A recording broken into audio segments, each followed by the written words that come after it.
बिस्मिल्लाहिर्रहमानिर्रहीम। अस्सलामुअलैकुम, welcome back. I am Munir Ahmad.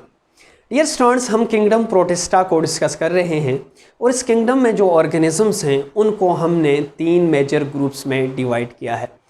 एक को हमने एनिमल लाइक प्रोटिस्ट का नाम दिया, दूसरे ग्रुप को प्लांट लाइक प्रोटिस्ट का नाम दिया और थर्ड ग्रुप को हमने फंगस लाइक प्रोटिस्ट का नाम दिया। जो फर्स्ट 2 ग्रुप हैं एनिमल लाइक प्रोटिस्ट और प्लांट लाइक प्रोटिस्ट, इनको हम डिटेल से डिस्कस कर चुके हैं।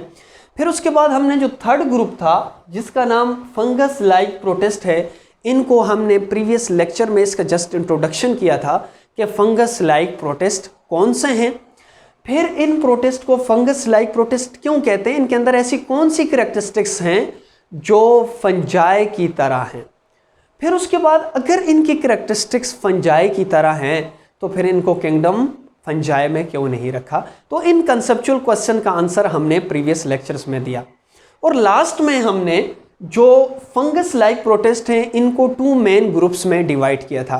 अगर मैं आपसे पूछूं कि उन ग्रुप्स के क्या नाम हैं तो डेफिनेटली आपका यही आंसर होगा कि एक ग्रुप को हमने नाम दिया था स्लाइम मोल्ड्स का, जो आज हम इस लेक्चर में डिस्कस करेंगे, और दूसरे ग्रुप को हमने नाम दिया था वाटर मोल्ड्स का, जो इंशाल्लाह नेक्स्ट लेक्चर में हम डिस्कस करेंगे। आज हम इसी फंगस लाइक प्रोटिस्ट का जो एक स्पेसिफिक ग्रुप है जिसको हम स्लाइम मोल्ड्स और मेग्जोमाइकोटा कहते हैं, इसको डिस्कस करने जा रहे हैं कि मेग्जोमाइकोटा और स्लाइम मोल्ड्स क्या हैं, इस ग्रुप का नाम मेग्जोमाइकोटा और स्लाइम मोल्ड्स क्यों है।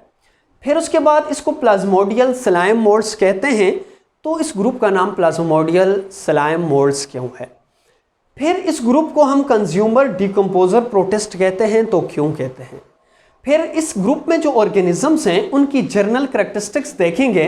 फिर लास्ट में इस स्लाइम मोल्ड्स की 2 स्टेजेस, जिसमें फीडिंग स्टेज और वेजिटेटिव स्टेज और रिप्रोडक्टिव स्टेज को भी with the help of diagram हम समझने की कोशिश करेंगे।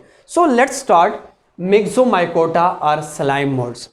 डियर स्टूडेंट्स, अगर मैं सिंपल यहाँ से शुरू कर दूँ, आपको यहाँ तक ले आऊँ, लेकिन मुझे पता है आपको क्लियर उस तरह से नहीं होगा, तो सबसे पहले हम स्लाइम मोल्ड्स का माइंड में इमेज बनाते हैं कि असल में ये स्लाइम मोल्ड्स हैं क्या, होते कहाँ पे हैं, क्या आपने कभी देखे हैं या नहीं देखे।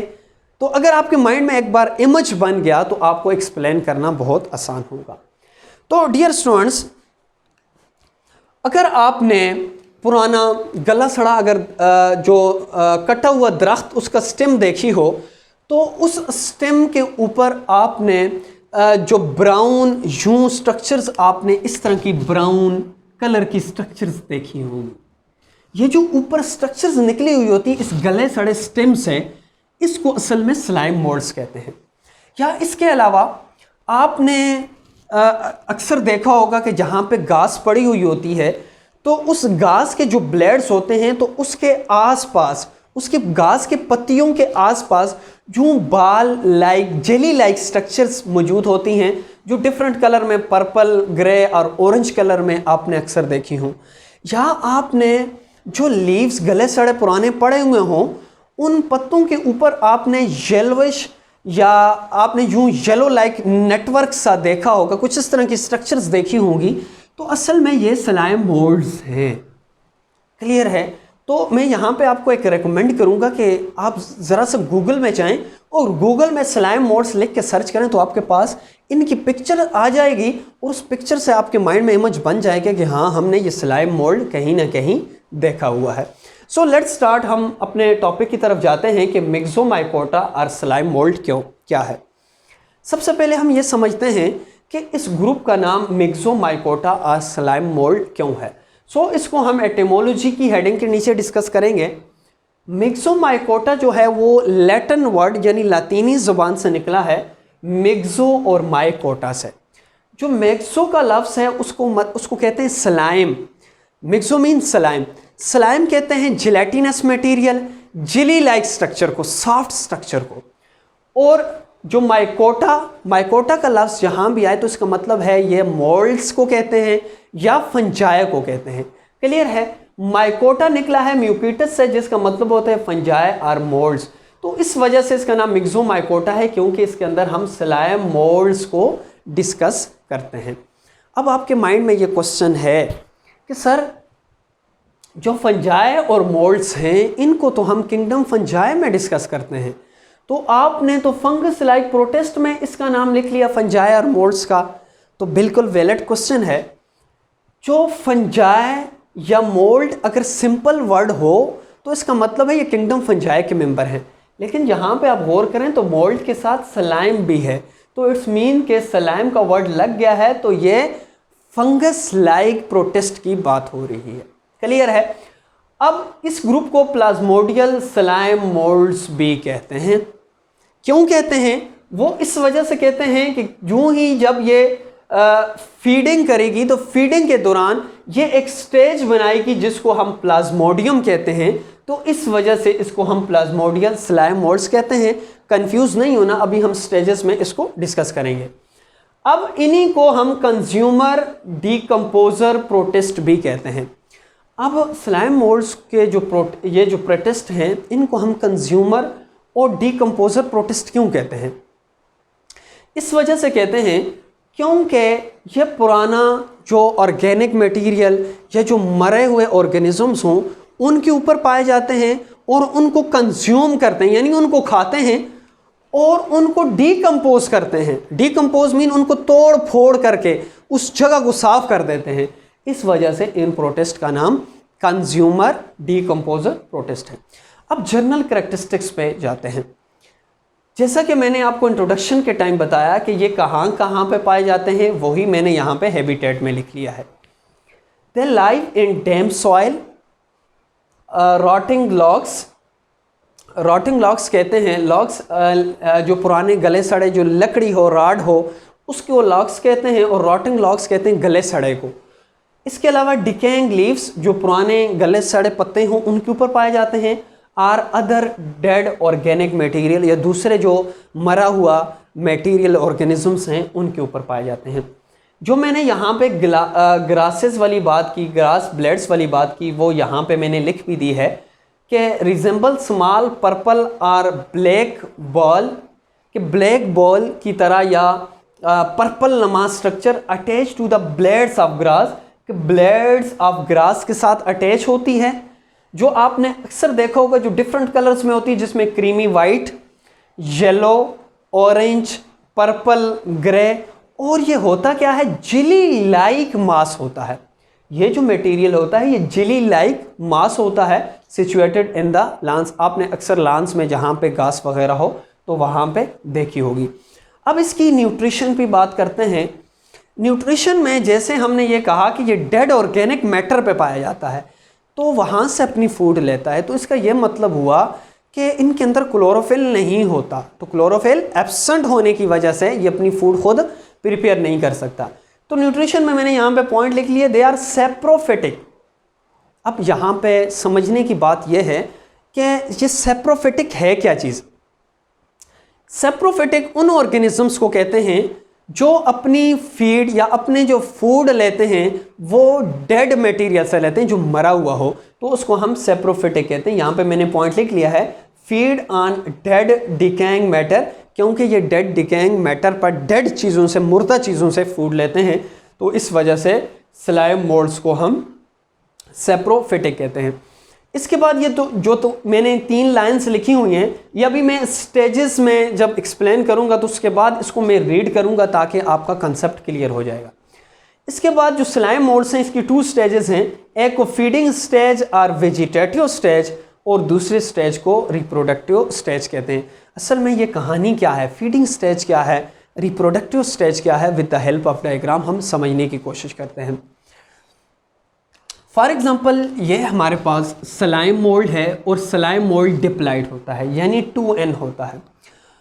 अब जो ही इन्वायरमेंट फेवरेबल कंडीशन में होगा, फेवरेबल कंडीशन का यह मतलब है कि अगर सलाइम मोल्ड्स के लिए बैक्टीरिया भी मौजूद है इन्वायरमेंट में, या यीस्ट मौजूद है, या इसके अलावा कोई दूसरा ऑर्गेनिक डेड मटेरियल मौजूद है, कोई गली सड़ी चीज़ मौजूद है, तो अब इस सलाइम मोल्ड्स के लिए ये चीज़ें होना, टेम्परेचर का होना, उसके लिए फीड का होना फेवरेबल कंडीशन है। अब सलाइम मोल्ड्स क्या करेगा, अपने साइटोप्लाज्म, ये जो साइटोप्लाज्म है, ये जो सेल मेम्ब्रेन है, इसको यूं एक्सटेंड करेगा, एक्सटेंड करके एक सीडोपोडिया बना देगा। ये जो फाल स्ट्रक्चर बनाई है साइटोप्लाज्मिक एक्सटेंशन की वजह से, जो आगे मूव करने के लिए बनाई है, इसको हम क्या कहते हैं? सीडोपोडिया कहते हैं। यहां पे मैं लिख लेता हूं सीडोपोडिया। तो थ्रू सीडोपोडियस ने आगे क्रीप किया, आगे मूव किया। तो मूव करने के बाद आगे ये जो मटेरियल पड़ा हुआ है, अब इसको क्या करेगा? ये इनगल्फ कर देगा। इनगल्फ मीन खा देगा। जब खाएगा तो अब ये जो मटेरियल है इसकी बॉडी के अंदर चला जाएगा। बॉडी के अंदर जब जाएगा तो इस प्रोसेस को हम फेगोसाइटोसिस कहते हैं, क्योंकि सेल की जो ईटिंग होती है, जो सेल खाता है, उसको हम क्या कहते हैं? फेगोसाइटोसिस कहते हैं। अब इसी पॉइंट्स को जो मैंने अभी इन 3 पॉइंट्स के हैं, इन्हीं पॉइंट्स को मैंने यहां पे लिख लिया है कि they extend, plasmodium extend pseudopodia, या अपने जो सीडोपोडिया है उसको एक्सटेंड करेगा through moist leaf litters. Leaf litters कहते हैं पुराने गले सड़े पत्तों की तरफ। Or rotting logs engulfing and digesting food particles, और इनगल्फ करेगा और उसको डाइजेस्ट करेगा फूड पार्टिकल्स को, और उनमें बैक्टीरिया हो सकता है, यीस्ट हो सकता है, बाई फेगोसाइटोसिस। और जिस प्रोसेस से ये ईट करेगा उस प्रोसेस को फेगोसाइटोसिस कहते हैं। अब 2 जो स्टेजेस मैंने यहाँ पे लिखी हैं उनको एक्सप्लेन करता हूँ। जो ही फेवरेबल कंडीशन में अब इसने क्या किया? फीडिंग की, यानी कि इसको जो फूड पार्टिकल्स था, जो बैक्टीरिया था, यीस्ट था, इसने खा लिया। खाने के बाद ये अपना स्ट्रक्चर, ये जो मास है, अपने स्ट्रक्चर को बड़ा कर देता है, और इतना बड़ा करता है कि इसका साइज जो है वो 1 फीट से लेकर 30 सेंटीमीटर तक अप्रोक्सीमेटली बात करते हैं, इतना हो सकता है, इतना साइज अपना बड़ा कर सकते हैं। कब? जब ये फीडिंग करेगा। साइज बड़ा करने के बाद इसके जो न्यूक्लियस है, ये न्यूक्लियस डिवाइड होना शुरू हो जाएगा, और बहुत सारे न्यूक्लियस इसके अंदर बन जाएंगे। तो क्या अब इस स्ट्रक्चर को मैं कह सकता हूं कि ये मल्टी न्यूक्लिएटेड है? बिल्कुल कह सकता हूं, क्योंकि इसके अंदर बहुत सारे न्यूक्लियस हैं। अगर आप इसकी स्ट्रक्चर देखें तो क्या आपको ये अमीबा लाइक नजर आ रही है? तो बिल्कुल अमीबा लाइक नजर आ रही है। अगर ये हिप्लाइड है, ये डिप्लाइड, तो ये डिप्लाइड है, तो जाहिर सी बात है इसी ने फीड खाई है, तो ये भी क्या है? डिप्लाइड है। तो ऐसी स्टेज फीडिंग के दौरान जब जो स्लाइम मोल्ड्स है फूड को इंजेस्ट करता है, यानी फीड खाता है, फीड खाने के बाद वो उसका साइज बड़ा हो जाता है और मल्टी न्यूक्लिएटेड हो जाता है, अमीबा लाइक हो जाता है और डिप्लाइड होता है। तो ऐसी स्टेज को हम प्लाज्मोडियम कहते हैं। ये इंपॉर्टेंट पॉइंट है कि प्लाज्मोडियम क्या है या सुपर सेल क्या है। तो आप यहाँ पे अपने पास नोट भी कर सकते हैं कि प्लाज्मोडियम या सुपर सेल क्या है, कि जब फीडिंग स्टेज के दौरान जब स्लाइम मोल्ड्स अपने साइज को बड़ा करेगा, मल्टी न्यूक्लिएटेड होगा, अमीबा लाइक होगा और डिप्लाइड होगा, तो इस फीडिंग स्टेज के दौरान इसको हम प्लाज्मोडियम कहते हैं। मुझे पता है आपके माइंड में एक क्वेश्चन आ चुका है। वो क्या क्वेश्चन है? क्वेश्चन ये है कि सर प्लाज्मोडियम तो हमने जो प्रीवियस लेक्चर में देखा था कि मलेरिया काज करने का एजेंट है, तो यहाँ पे आप प्लाज्मोडियम को यहाँ पे स्लाइम मोल्ड्स में भी इसको नाम दे रहे हैं। तब बिल्कुल वैलिड क्वेश्चन है। अब प्लाज्मोडियम की लाइफ साइकिल में कुछ स्टेजेस ऐसे आएंगे, उनकी स्ट्रक्चर ऐसी होगी। तो स्लाइम मोल्ड्स में भी ऐसी स्ट्रक्चर आपको नज़र आ रही है, तो इस स्ट्रक्चर की रिजेंबलनेस की बेस पे इसको भी हम प्लाज्मोडियम कहते हैं। ये तो बात थी फीडिंग स्टेज की, जब ये खाता है, मनमानियाँ करता है और मज़े करता है। अब बात है अनफेवरेबल कंडीशन की। अनफेवरेबल कंडीशन का क्या मतलब है? अब यहाँ से खुराक ख़त्म हो गई है, टेम्परेचर उस तरह का नहीं है, ड्राई कंडीशन हो चुकी है, खुश्क हो चुका है जगह। तो अब ये जो प्लाज्मोडियम है ये एक जगह से मूव करेगा दूसरी जगह। फॉर एग्जांपल ये यहाँ से मूव करके यहाँ पे आ गया। मूव करने के बाद ये अपनी बॉडी के ऊपर यूं स्ट्रक्चर बना देगा और इस स्ट्रक्चर को हम फ्रूट बॉडीज कहते हैं। अब इस स्ट्रक्चर में ये जो आपको डंडी स्ट्रक्चर नज़र आ रही है, डंडी नमा, इसको हम स्टाक कहते हैं। ये जो ऊपर आपको स्ट्रक्चर ये वाली नज़र आ रही है, ये जो राउंडेड स्ट्रक्चर, इसको स्पोरेंजियम कहते हैं। और स्पोरेंजियम के अंदर ये आपको जो स्मॉल राउंडेड स्ट्रक्चर नज़र आ रही है, इनको हम स्पोर्स कहते हैं। तो जो ही अनफेवरेबल कंडीशन आएगी तो अब ये जो प्लाज्मोडियम है ये फ्रूट बॉडी बनाएगा, यानी स्पोरेंजियम बनाएगा और स्पोरेंजियम के अंदर स्पोर्स बनेंगे। क्लियर है? अब ये जो स्पोर्स बने हैं, ये spores through the process of meiosis बनेंगे। ये अपने पास आपने नोट करना है कि थ्रू प्रोसेस ऑफ मियोसिस बनेंगे। अब ये जो स्पोर्स बने हैं ये होंगे हेप्लाइड। हेप्लाइड का क्या मतलब है कि जाहिर सी बात है ये डिप्लाइड था और डिप्लाइड ने मियोसिस किया, और जब भी मियोसिस होगा तो डिप्लाइड से बनेंगे हेप्लाइड। तो इस वजह से स्पोर्स क्या होंगे? हेप्लाइड होंगे। अब ये जो स्पोर्स होंगे इनकी बाहर एक आउटर कवरिंग होगी जिसको हम सेल वॉल कहते हैं। यहाँ पे सेल वॉल की इंपॉर्टेंस देखिएगा कि जब इन्वायरमेंट अनफेवरेबल है तो अब ये जो सेल वॉल है इन स्पोर्स की प्रोटेक्शन करेगा, कहेगा आराम से आराम से आराम से। जब इन्वायरमेंट फेवरेबल होगा तो फिर आप चले जाना और फिर जर्मिनेट हो जाना। अब ये जो सेल वॉल इसकी प्रोटेक्शन करती है। यहाँ पे मैंने पॉइंट लिख भी दिया है कि inside sporangium spores form having cell wall, और सेल वॉल ये जो है किस चीज़ से मिलकर बनती है? सेलुलोज से मिलकर बनती है।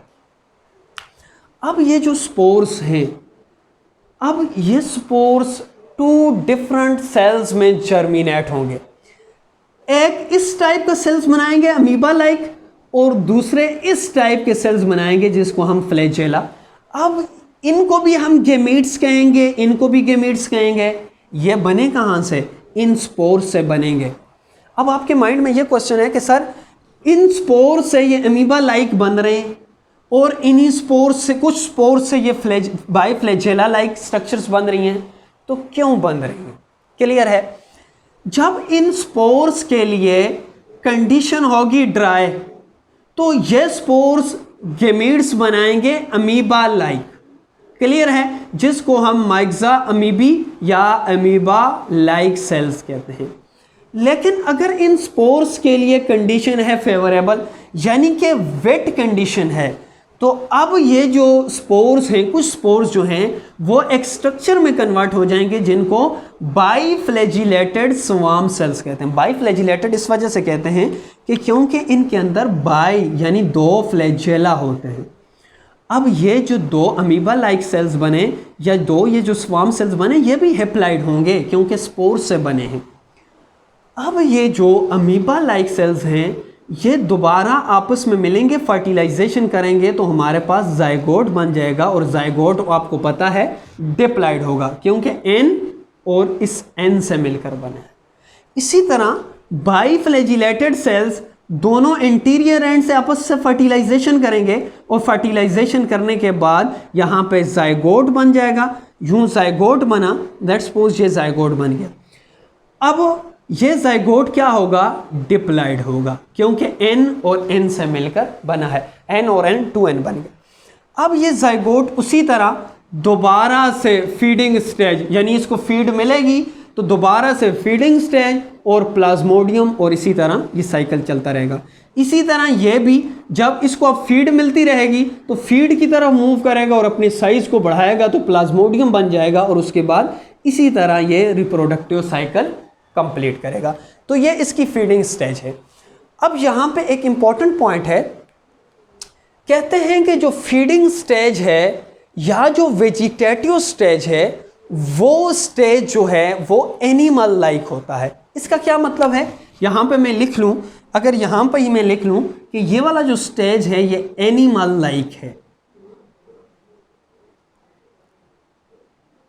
इसको एनिमल लाइक क्यों कहते हैं? इस वजह से एनिमल लाइक कहते हैं क्योंकि ये एनिमल्स की तरह फूड को भी इंजेस्ट करता है। इसके अलावा इसके बाहर आपको कहीं भी सेल वॉल नज़र नहीं आती, इसका मतलब है सेल वॉल एब्सेंट हुआ तो एनिमल लाइक है। लेकिन रिप्रोडक्टिव स्टेज जो है, अगर आप गौर से देखें तो जो रिप्रोडक्टिव स्टेज है वो प्लांट लाइक या फंजाई लाइक है, प्लांट लाइक, और यहाँ पे मैं लिख लूँ या फंजाई लाइक है। वो क्यों है? क्योंकि रिप्रोडक्टिव स्टेज में देखें तो ये स्पोर्स बनाएगा और इसके अलावा ये स्पोर्स के अंदर सेल वाल होगा। तो स्पोर्स बनाना या सेल वाल का होना ये हमारे पास फंगस और प्लांट्स की कैरेक्टरिस्टिक्स हैं। तो इस वजह से रिप्रोडक्टिव स्टेज को हम क्या कहते हैं? प्लांट लाइक या फंगस लाइक स्टेज कहते हैं। इसी को मैं अगेन रिवाइज कर लेता हूं कि फीडिंग स्टेज क्यों कहते हैं? क्योंकि इस स्टेज के दौरान ये सिर्फ फीडिंग करता है और प्लाज्मोडियम बन जाता है।